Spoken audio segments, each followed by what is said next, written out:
talking about this online, tweeting about it, spreading the word. True honor and pleasure to welcome to the stage, Mr. George Romero!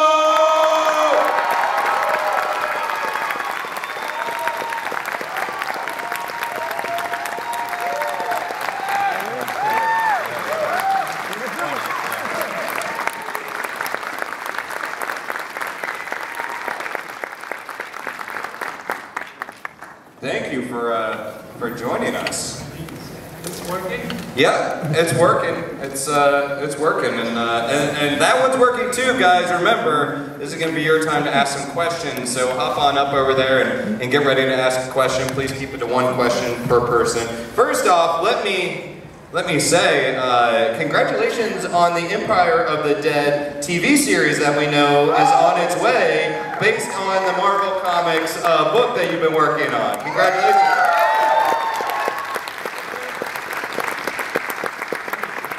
And I know you probably can't say anything about it, so but I'm still going to ask questions about it. Where are you in the development process, and how involved do you plan on being in the actual creation of the show? Well, I think that I'll be hopefully maybe directing a couple of it. Well, first of all, it has to get made. All we have is a deal to write it and pre-produce it, but we don't have a production deal yet. But our fingers are crossed, and it looks good. So yeah, we'll see. And I'm hoping to maybe direct a couple. I'll be writing the pilot and probably at least most of the first season if it flies. Yeah. What is the appeal for you in working in television? So since so much of your career has been in film, what's kind of compelling about television for you? Nothing. I just sort of took a sabbatical from, all of a sudden there's too many zombies around. And, my zombie films were all sort of satirical, political messages. And so I was doing them inexpensively and sort of quietly, off in left field somewhere. And then all of a sudden, along came Brad Pitt, and now Hollywood thinks you can't make any money on a zombie film unless you spend $200 million to shoot it. So it's I just took a break, and I decided to do this Empire of the Dead instead as a comic series. It's not, there are zombies in it, but it's zombies and vampires. Yeah. And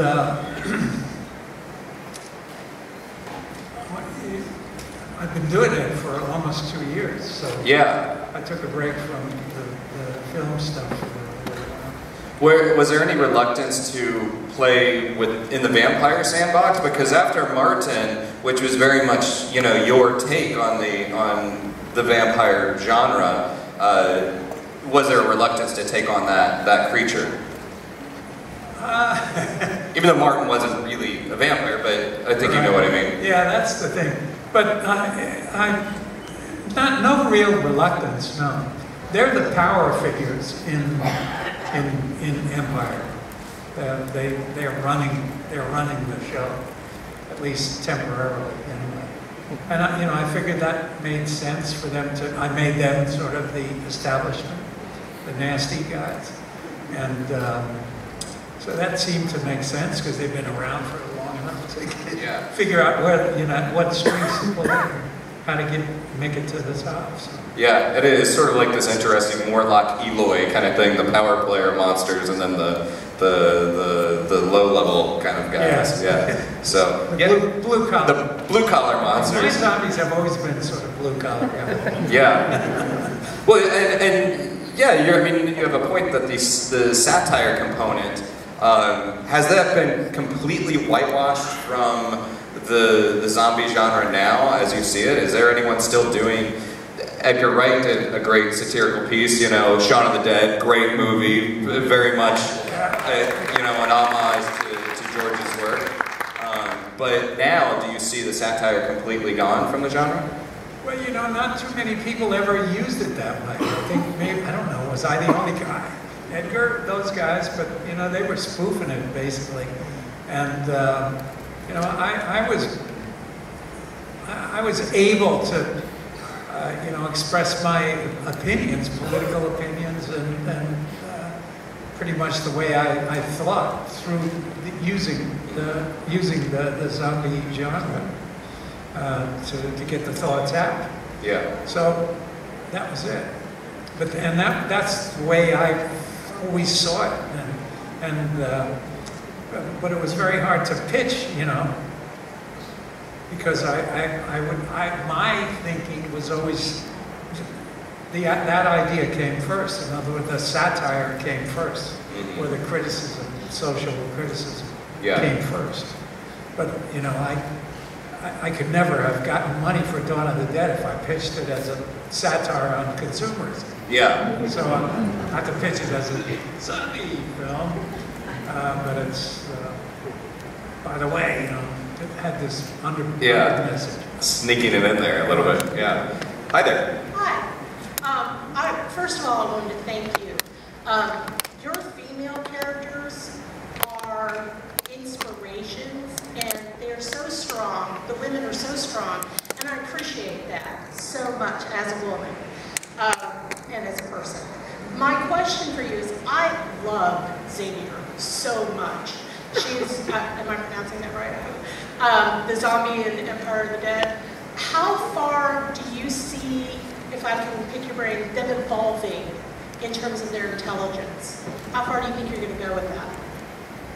I'm sorry, which Empire which of the Dead. character though? Xavier. Xavier, okay. I love her. Yeah. Yeah. So how far do you think that intelligence will evolve? Well, you know, I haven't decided how far to carry that. But, you know, I don't know how far you've read, but there's... Everyone you've written. Sorry? Everyone you've written.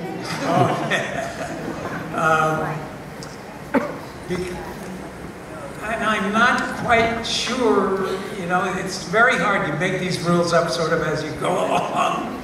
And she's sort of a hybrid, you know. Right. Although I do have other characters, other of the living dead that are obviously show a little more intelligence, and they're choosing them. You know, Barnum is selecting ones that seem to be a little smarter for his show, for the circus. So. But Xavier's, I love Xavier. But you know, I've always had that sort of that character that has a redeeming amount of humanity, and I've always been sympathetic, very sympathetic toward my zombie characters. Oh, I think she's beautifully written. I love her. Oh, that's great. Thank you. Thank you. Thanks so much. Hi there. By the way, I apologize to you women for Barbara in the original 9/11.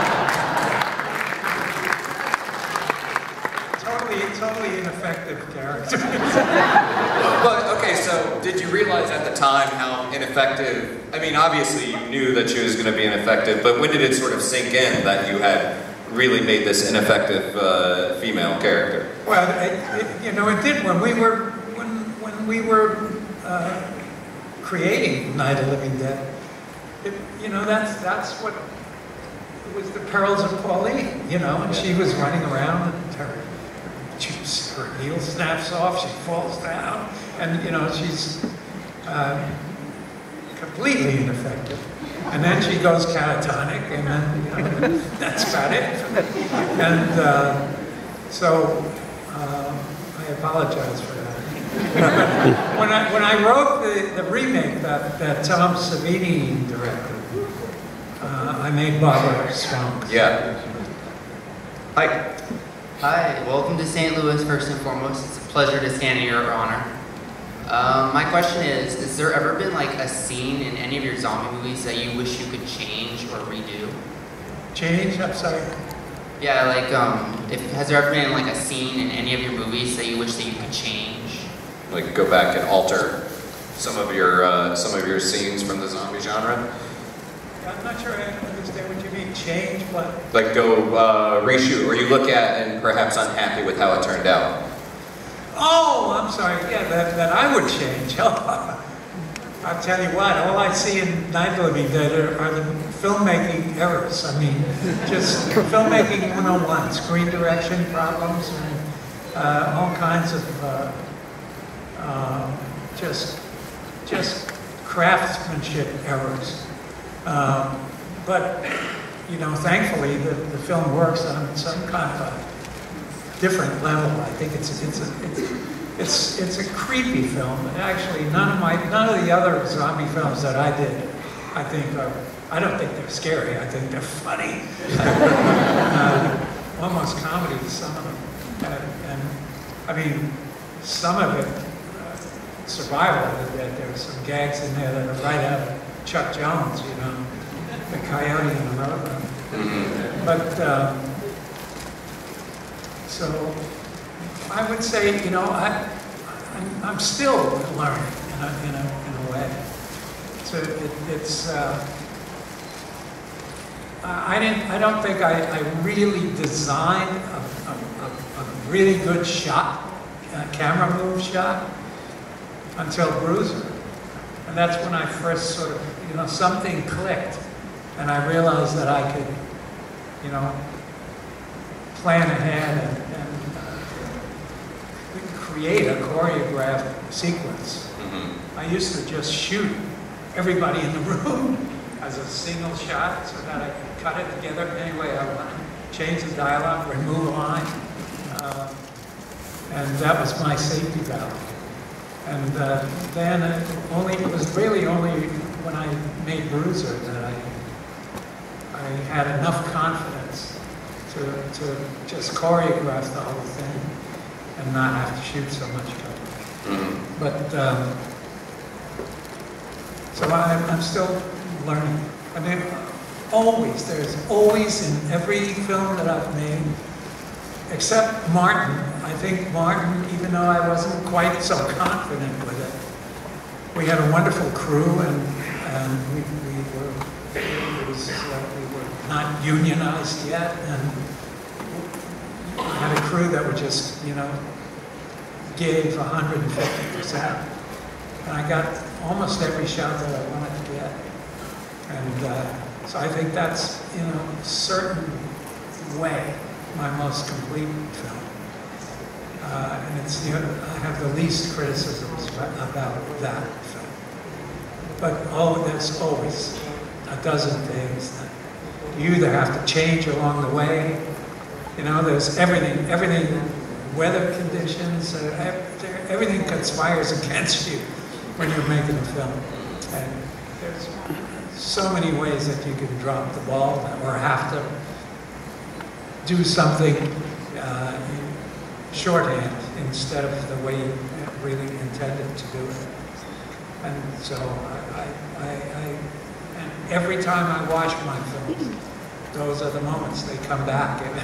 Every one of those moments comes back and you relive it. Yeah, thank you. All right, thank you so much.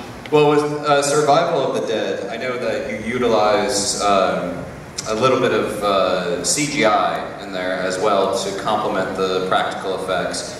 And now you're working with a mutual friend, Steve Schlossman, on the zombie autopsies, which exists outside of the rest of your zombie universe. Right. What do you think you're kind of taking forward to that? What have you learned, and what do you kind of plan on applying to zombie autopsies? Well, it's really what I'm talking about when I was talking about learning, still learning. It is the craft of filmmaking. It's nothing to do with the ideas or the action. It's creation. Yeah. The initial creation of it. So CG, of course, what happens, CG saves money. It's really what it's about. Yeah. You know, if you use a squib, for example, for somebody gets shot and you put a squib on them, a little explosive bag that squirts the blood. The problem is if that goes wrong or if it misfires, you have to clean everything up. Right. So when you have CG, one actor points the gun, the other actor falls down, you paint in the gun flash, and you paint in the blood. Yeah. So you're off the set.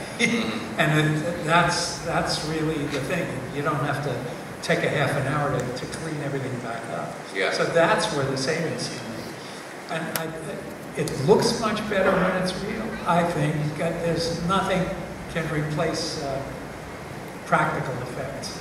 Unless you're doing fantastic.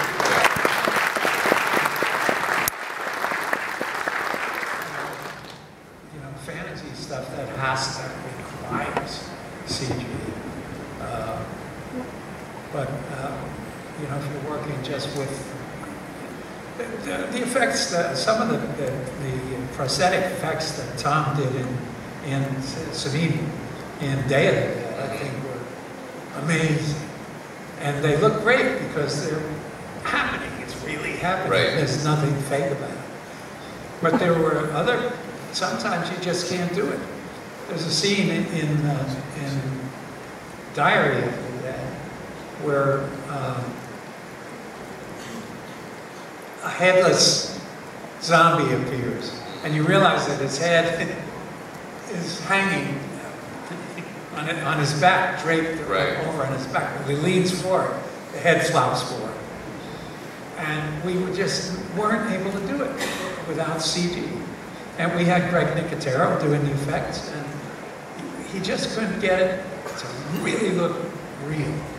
Because obviously it had to be a puppet head, and it just always looked like a puppet. Yeah. But with CG, we were at least able to sell the idea of what was happening. Right. So there are some times where CG saves the day. Yeah. But other than those situations, the practical stuff always looks best. Yeah, agreed. Hi. Hi. I know that Bub from Day of the Dead is my favorite Living Dead character. Which is your favorite Living Dead character? Bub. Yeah. I like Big Daddy, too, in Land of the Dead, but Bub, it has to be, you know, I mean, and Howard German, what a performance, you know. Yeah. It's Karloff-worthy performance. It's he just did such a sensational job with that character. And I really like that film, actually.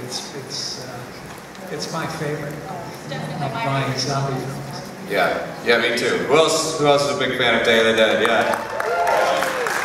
30th anniversary of that, right? This year. 30th anniversary of Day of the Dead? Unbelievable, yeah. Yeah. I missed it. There was a reunion, and I missed it, but hopefully there'll be a couple more. What is it about that one in particular? Because it does seem like, and it seems like each of your films, each of the zombie films especially, has like this moment where it really captures the mainstream attention. Like it comes back and captures it. And right now it seems like Day of the Dead is getting a lot of attention. Why do you think it is right now? I have no idea. These are the mysteries. But Yeah. I don't know. I wish people would come out with, you know. I think what's happening is that I think what has happened all along over the course of the whole 6 films, people want what happened in the last film. Like after Dawn of the Dead, everybody wanted another Dawn of the Dead. And Day of the Dead was a little darker, and initially, you know, even people didn't like it at all. And I'm sitting there trying to figure it out. In fact, Michael Felsher, I don't know if you know who he is, he wrote this article that blasted it. And then, I don't know, 10 years later or whatever, he wrote jacket notes for the DVD release and said, I'm sorry, I blasted this movie, now I see what it was meant to be. Yeah. And I guess my stuff needs to grow on people, I don't know. Too bad. But